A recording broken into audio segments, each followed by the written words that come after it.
What's going on, guys? Welcome back, and today I want to be able to show you how to really quickly, easily and cheaply make some really nice objective markers, some little battlefield scenery and terrain that we can all quickly put together.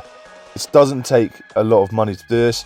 If you've got toilet roll, if you've got bits of cardboard and bits of model lying around, then what I'm going to show you today you can easily replicate for yourselves for your own factions. So I'm going to do some objective markers for my Grey Knights, and then I'm going to move from there, do some little battlefield things because I've got some leftovers from my last diorama. All of this I want to be able to save as much money as I can so I can put more money into making these really big dioramas like you just saw. So dioramas may not be coming as frequently, but they're going to be bigger, they're going to be better, because I seem to have set myself a new ceiling.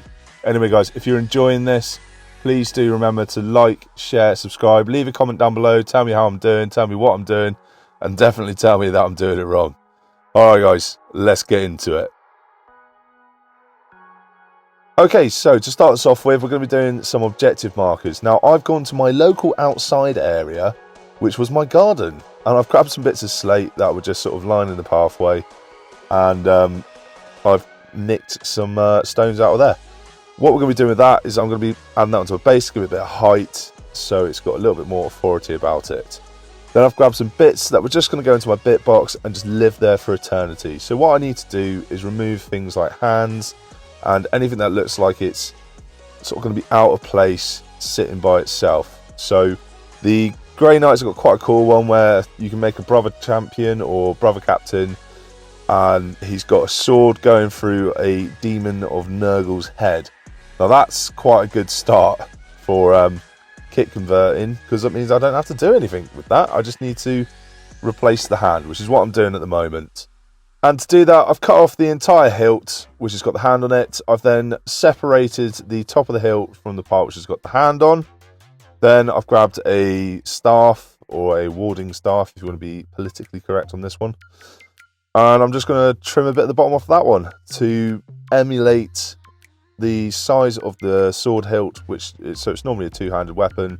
So to give it that size on the handle, I'm just going to cut them up, glue them together. Simple, easy.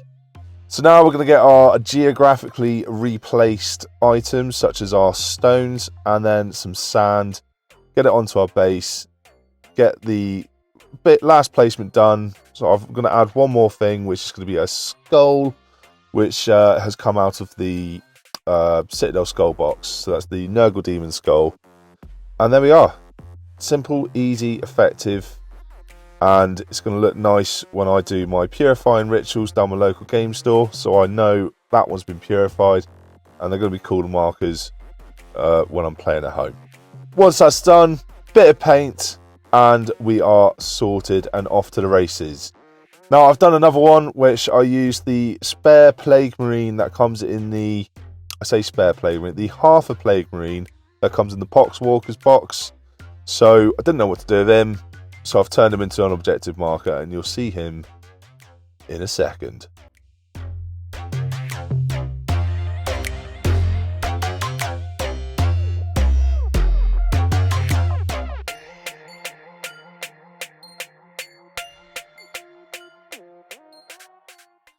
So, quick apology, I didn't actually realise there was dust on my camera lens. So, yeah, moving on. So, for this next one, we're just going to need to get some of these nice electric, flameless Tealights. They're cheap as anything. I think this whole box cost me about 10 quid. If that, it really wasn't a lot. I got it off Amazon, nice and easy. So, I've got two of them because I'm going to do two different ways of doing an After Effects later, just in case you don't have access to one of them. So I'm going to show you both ways, and you can also make your mind up on which way you felt looked the best. So to start off with, what you want to do is pop these tops off. We won't need them, and it will make it a lot easier to camouflage the white later on. So we won't be able to see the bases unless you're right down low and specifically looking for it. So once we've done that, we're going to move on to our next step, which is going to be cotton wool. Because believe it or not, I've got a lot of cotton wool left over. So anyway, at the moment I'm inundated with the amount of cotton wool, so I need to find things to do with them. Now, I own an airbrush, and it is much easier to do a fiery smoke effect with an airbrush. I will fully admit that it is the quickest way to do it. But there is another way. What you want to do is fill a cup of water, put some yellow paint into it, and this is where I wish I had a thought of whilst doing this. Just do one yellow, one orange, one red. So I'd have 3 colours and I'll be able to mix and match them. Didn't do that, so they look very yellowy, these flames, but you get the drift. This dyes, obviously this is going to dye the cotton wool to yellow colour, which will then give it that nice sort of fiery effect. So it's not just a white smoke effect that we're going to have.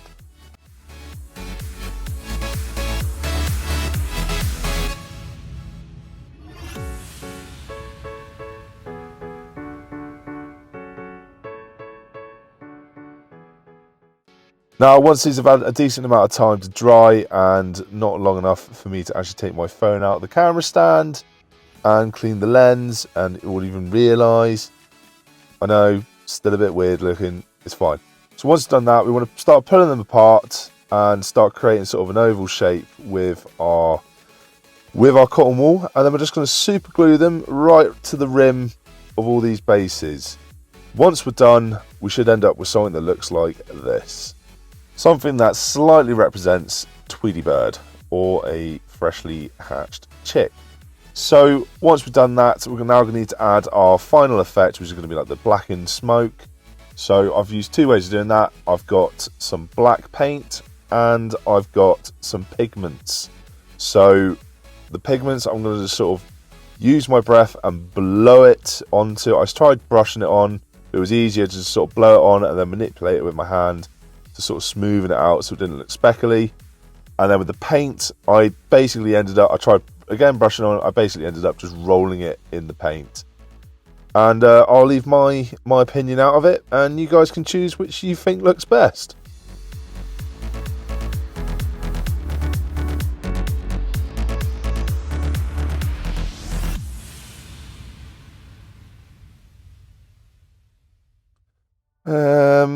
Yeah. Okay. So it was an honest attempt. I wanted to make some concrete looking walls for minimum effort. So the whole idea was cover these in PVA glue, a watered down PVA glue substance, let them dry, they'll then become nice and hard, and then I can paint them up and they'll be able to look like some concrete walls. Bish bash bosh. Done, right? No. Been about 4 days now, and they're still wet. They just don't seem to want to dry. As you'll see in a moment, it's one side will dry, but the bottom will be wet, so I rotate it, and then the old bottom will then be dry, and the new bottom is now wet. I've probably used too much. I don't know. I'm pretty certain I've used too much, but you guys might be able to figure out something to do with this, so I've included it anyway, just in case someone has a brighter idea than what I've had, and they can build off of it. I hope this helps someone. So I still want to give you guys some terrain, and I've dived into my bit box, and I'm trying to have a look around, having a good little hunt, good little rummage. It struck me. I found the las cannons from the Razorback from my last Star Armour build. I found bits of Baneblade that are probably never going to get used. I found some other bits of tank. I think they're bits of tank. I'm starting to see a weapons platform in my head as I'm putting this all together. I'm not saying you guys are going to have these exact bits lying around, but you're going to have similar parts to what I am, depending on what you've built and what you've got. And it's just, you've got to have an open mind when you look at it and go, right, I've got a las cannon. I want to make a gun platform. So when you're making a weapons platform, you're just looking for bits that will bring that to life. And with some bog roll paper mache, we're going to do it. So I'm going to use a bit of Amazon cardboard, which I know we've all got cutting about in our kit somewhere, because everything seems to arrive from Amazon these days. I'm going to cut out a base to sit this on, and then we're going to just get everything put together and ready for our next step. And I need to remember as well, before I make any holes, I'm trying to stay true to you guys, so you might not have a pin vise, you might not have a Dremel. So by using my hobby knife to make some initial marks, we can just stick it in and then rotate, rotate, rotate till we've got a nice hole big enough to fit our las cannon cables through. If it looks rubbish, don't worry, we can sort that out later. So now what you want to do is get a nice layer of glue down on that cardboard for the base, so that when we stick it down, you get the gist, it's all going to stay together. Then we're just going to dunk our little balls of tissue paper up into the PVA and glue mix and just start filling out those gaps and start doing a little bit of terraforming to get that terrain feature so it looks like it's nice and dug in and it's been there for a little while. Doesn't matter how rough you are with this part, because now we're on to the area where we're just going to start smoothing it out, where we're going to sort of, we're not going to be scrunching it up anymore, we're just going to put in layers over to layer it up and sort of smooth it out. You don't have to get this bit perfect. So once that's happened, we're going to do our first bit of camouflage, which is get the glue, get another layer of glue down so it will dry nice and hard, and also get our sand from earlier and just smother it over so that it starts to hide those tissue wrinkles and any patterns that might come up in that tissue paper. Then once it's painted, get some little grass tufts down if there's any areas that you still don't like, and we're done. So there we go, there's some simple, quick and easy tips for you guys. I hope you've enjoyed this video. I hope you learned something. And guys, I really do hope to see you in the next one.